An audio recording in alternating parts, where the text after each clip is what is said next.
많은 분들이 신부님들이 지난 12월 9일 날 있었던 김용태 마테오 신부님 얘기를 저한테 해주시면서 저도 그날 대전교구 신부기사에 갔었거든요.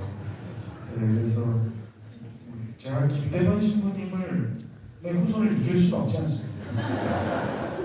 그래서 단지 이제 용산 이무기가 이제 지랄 발광을 한 후에 수많은 발광자들이 추종 발광자들이 많이 나타나고 있는데 기도하면서 이런 지랄 발광하는 사람들은 어떻게 되겠습니까? 윤석열은 어떻게 되겠습니까? 제가 이렇게 기도를 하는데 정말 하나님께서 아무것도 주시지 않더라고요.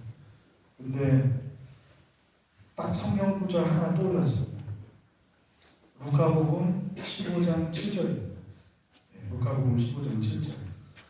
루카복음 15장 7절을 제가 읽어보니까 하나님께서 이 구절을 통해서 정말 윤석열 파면, 체포, 구속, 탄핵 이후 새로운 세상을 위해서 하느님 나라를 위해서 이 구절을 주셨구나 생각이 되었습니다. 그래서 제가 한번 읽어보도록 하겠습니다. 윤석열은 어떻게 되겠습니까, 주님? 또 어떤 부인이 은전 10잎을 가지고 있었는데 한 잎을 잃으면 등불을 켜고 집안을 쓸며 그것을 찾을 때까지 샅샅이 뒤지지 않느냐.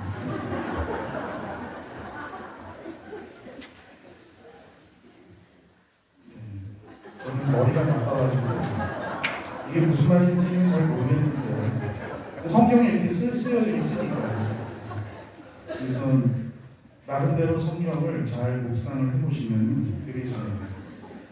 오늘 제가 말씀드리고 싶은 것은 지난 12월 3일 이후로 우리 대한민국을 구한 수많은 사람들이 있는데요. 그분들의 용기에 경의와 찬사를 보내면서 오늘 다시 한번 되새기고 우리 신앙의 공동체는 어떻게 나아가야 하겠는가에 대해서 말씀을 드리고자 합니다.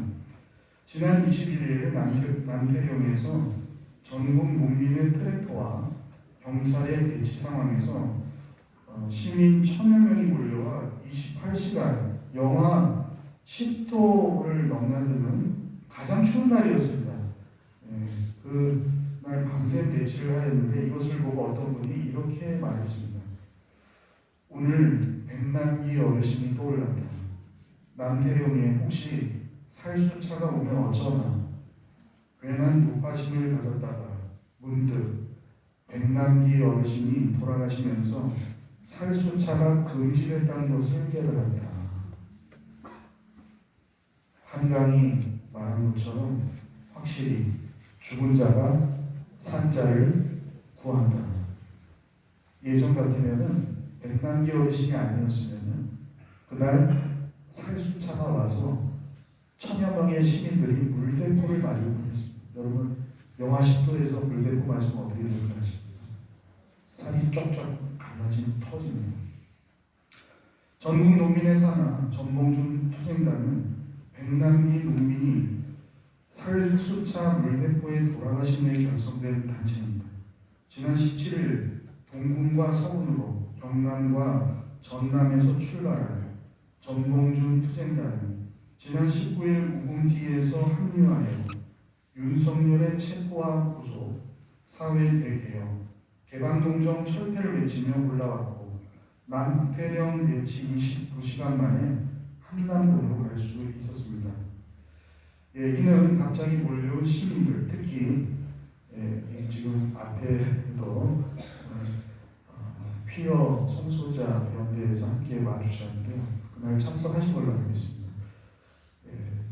특별히 이날 20, 30대 여성들이 많이 오셨습니다.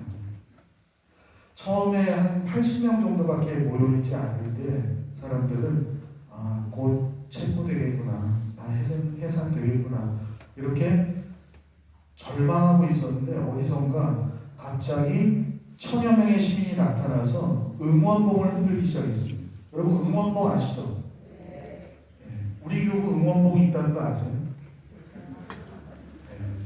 나중에 운이 좋으신 분은 받으실 수가 있겠습니다. 이날의 연대는 그 전국 농민의 분들, 트랙터를 몰고 온 분들과 그 시민들, 특히 20, 30대 여성들과 성소수자들의 연대였습니다. 이것은 1984년도 영국에서 서밋업으로 전환하고자 하는 마거렛 대처 수상이 석탄 산업을 이제 줄이고자 광부들을 다 해고했을 때 그 광부들이 이제 잘리기 싫으니까 이제 데모를 했었거든요. 그때 그것을 보고 계속 탄압받아왔던 성소수자들이 뉴스를 보고 그 석탄 노동자들한테 달려가서 우리도 함께 하겠습니다. 처음에는 석탄 노동자들이 반대했다고 하더라고요. 자기들도 성소수자는 어색하다. 그러나 억압받고 탄압받는데 성소수자가 노동자가 그게 무슨 소용이냐. 우리는 이거 하나로 연대할 수 있다 해서 런던 프라이드라는 영화가 그 소재로 나왔었죠. 나중에 한번 보시면 되겠고요. 남태령의 연대는 그것을 정말 버금가는, 그것을 뛰어넘는 연대였다라고 생각이 됩니다. 한 참가자는 다음과 같이 말합니다. 여성이나 성소수자들은 사회적 약자로서 받는 불이익과 그 불합리함을 그 어떤 때보다 절절하게 깨닫고 있어요.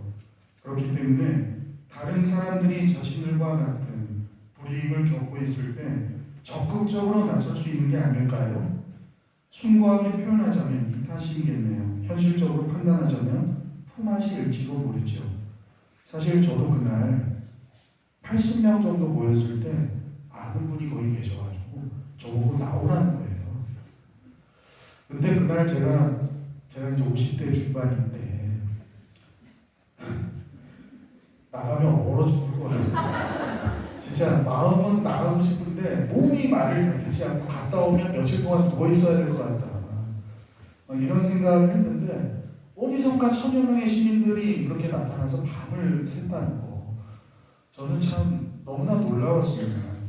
그리고 그들이 응원봉을 흔들면서 춤을 추면서 그 밤을 지새웠는데 저는 이게 어떻게 가능하냐 물어봤어요. 사실 이게 어떻게 가능하냐. 근데 사실 저희는 아이돌 팬인데요.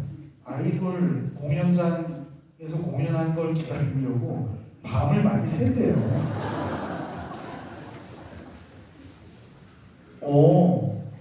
그렇습니까? 그러면서 이런 얘기를 했습니다. 대규모 인파 속에서 넘어지지 않게 알리고 화장실 위치를 서로 알려주고 스봉, 쓰레기봉투 챙겨가서 쓰레기 담고 간호사인 팬들은 다친 사람 도와주고 쓰러진 사람 있으면 CQ, 안전요원 CQ에게 알려주고 분신물 주면 주최 측에 갖다 주고 우리가 늘 당연히 하던 그 일이 시민 정신이라는 걸 깨달았습니다. 이게 아이돌 팬이 고백한 거예요. 팬이 결국 시민이더라. 놀라운 깨달음 아닙니까? 그래서 저는 솔직히 MZ세대 별로 안 좋아했었거든요. 왜냐면 맨날 그 자기 개인주의, 자기 이익만 챙기고 자기들만 생각하고 공동체성이 떨어진다. 이런 생각하고 살아왔는데 완전히 제가 생각이 바뀌었습니다. 그래서 MZ세대 MZ가 뭐의 약자인 줄 아십니까? 민주.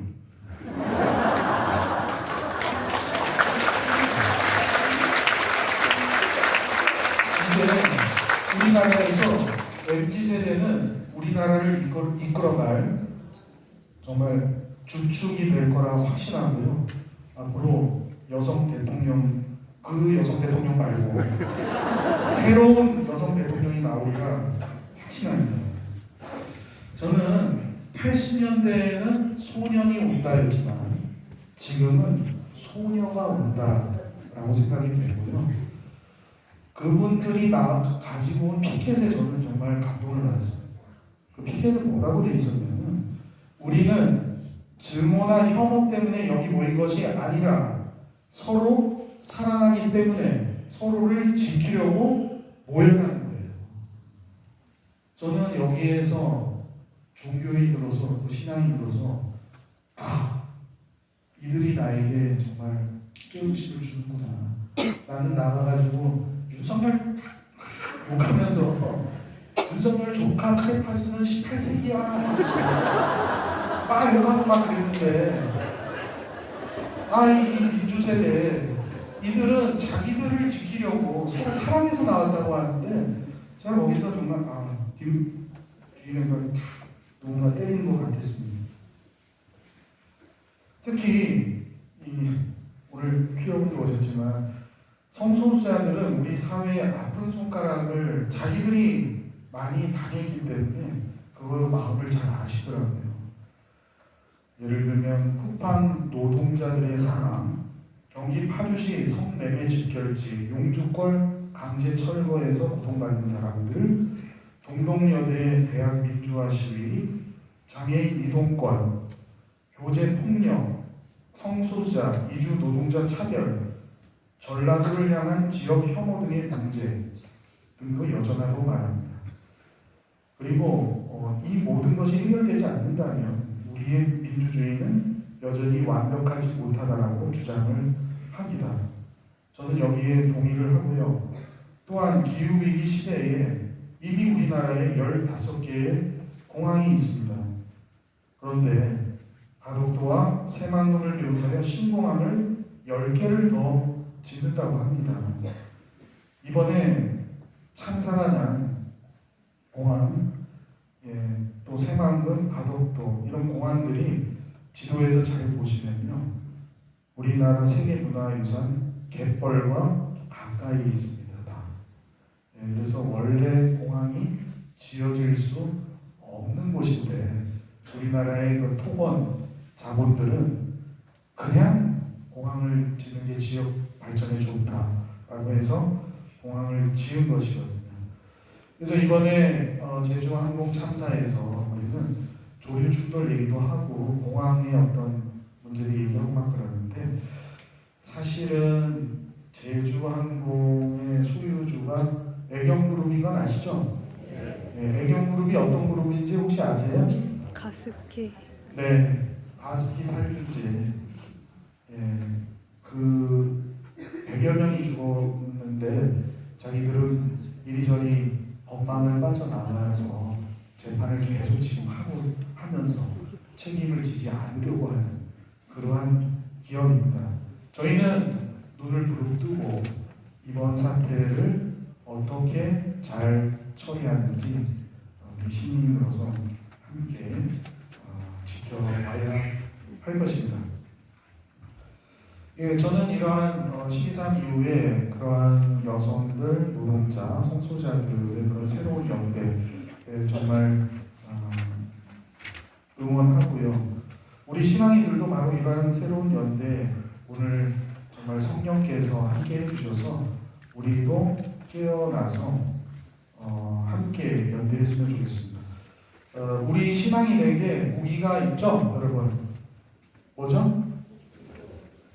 묵주신공, 기도. 우리에게는 기도가 저항이고 기도입니다. 그래서 저는 오늘 마지막으로 3가지 키워드를 가지고 탄핵 광장을 지나가는 우리 신앙인들의 자세에 대해서 말씀드리고 싶습니다.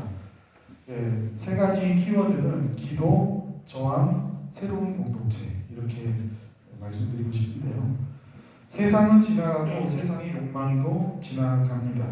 그러나 하느님의 뜻을 실천하는 사람은 영원히 남습니다. 우리가 이 마음을 간직을 하면서 첫 번째 기도입니다. 기도. 우리는 무엇보다도 탄핵 광장에 나가서나 집회나 어디를 가든지 손에 묵주를 들고 기도하는 마음으로 먼저 나아가야 할 것입니다. 우리 신앙인들은 평화를 만드는 사람들입니다. 평화를 만드는 사람은 기도합니다. 왜냐하면 평화는 바로 우리가 기도할 때 받는 하느님의 선물이기 때문입니다. 그리고 기도하는 것은 주님의 집에 사는 것입니다. 계엄으로, 전쟁으로 모든 것이 잿더미가 될 수 있다는 가능성이 가시화된 이 세상 한복판에서 바로 기도 행위는 의미가 있습니다. 우리는 기도로 정치 체제를 바꾸고자 하지 않습니다. 우리는 기도로 사람의 마음이나 태도를 바꾸려는 노력을 기울이지도 않습니다. 하지만 말입니다.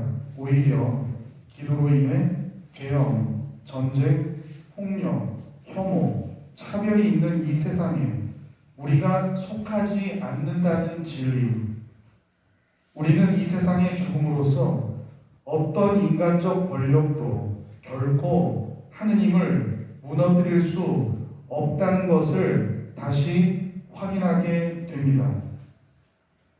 내가 너희에게 이 말을 한 이유는 너희가 내 안에서 평화를 얻게 하려는 것이다. 너희는 세상에서 고난을 겪을 것이다. 그러나 용기를 내어라. 내가 세상을 이겼다.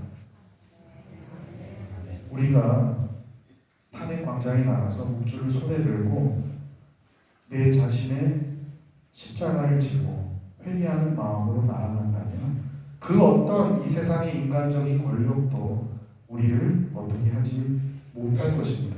왜냐하면 우리는 이 세상뿐만 아니라 이 세상에 하느님 나라는 속해 있지 않기 때문에 양쪽 다 속해 있기 때문이죠. 그리고 두 번째 저항. 또한 평화를 만드는 사람으로서 우리는 모든 전쟁과 파괴의 세력에 대해 단호하게 저항해야 하며 평화야말로 삶을 긍정하는 모든 사람에게 주어진 하느님의 선물임을 선포해야 합니다. 여러분, 우리가 싸우는 사람들이 누굽니까? 네? 저기 그분들이 정조직이라고 그러더라고요. 정조직. 정을 그렇게 보기 때문에. 그래서 그 정조직과 싸우려면 우리는 거기에 걸맞는 기도의 힘으로 무장하고 저항을 해야 한다는 것이죠. 저항은 그것이 무엇이든 간에 모든 죽음의 세력에 대해 아니요 라고 말하는 것. 그 결과 우리가 만나는 것이 어떤 모습이든지 상관없이 모든 생명에 대해 예 라고 말하는 것을 의미합니다. 그것은 마음과 정신의 모든 폭력에 아니요라고 말하는 것을 요청합니다. 이게 무슨 얘기냐면은 내가 평화를 말한다고 하면서 평화를 폭력적으로 말할 수도 있다는 거예요. 내가 평화를 이야기하면서도 내 자신이 드러나고 싶은 욕망, 제가 지금 강론을 하면서도 내가 예수님보다 더 드러나고 싶은 욕망을 앞세운다면 그것은 폭력이고 차별이 될 수가 있다. 그래서 우리는 자기 혐오에 빠지지 않으면서 이런 나약함을 항상 우리가 회개하는 마음으로 받아들이면서 저항을 해야 될 것입니다. 즉 하느님께 매달리는 것이 우리의 저항입니다. 그래서 모든 죽음의 세력에 대해서는 아니요라고 말해야 될 것입니다. 여러분, 그 죽음의 세력은 어딘지 아시죠? 죽음을 만드는 세력, 정조직. 아니요라고 말해야 됩니다. 마지막으로 새로운 공동체, 새로운 민주주의.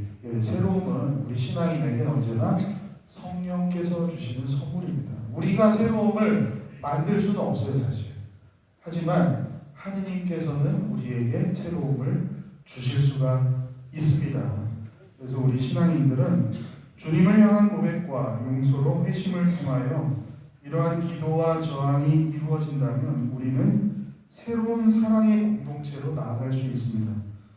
우리는 단순히 나쁜 놈들을 처단하기 위해서 여기 모인 것이 아니라 우리는 서로를 지키고 서로를 사랑하기 때문에 이 자리에 왔다는 것을 다시 한번 깨달았으면 좋겠습니다. 왜냐하면 욕하면서 어떻게 된다? 닮아갈 수가 있어요. 그래서 우리가 욕은 조금만 하고 를 많이 하면 닮아가니까. 자기 혐오의 목소리는 아마도 평화를 만드는 사람의 가장 큰 적 가운데 하나일 것입니다. 이것은 우리를 영적 자살로 유혹하는 목소리입니다. 단호히 아니오라고 탄핵 광장에서 그리스도인으로서 기도하고 저항합시다. 그리고 그 누구도 배제되거나 차별받지 않는 새로운 공동체를 만듭시다. 아멘.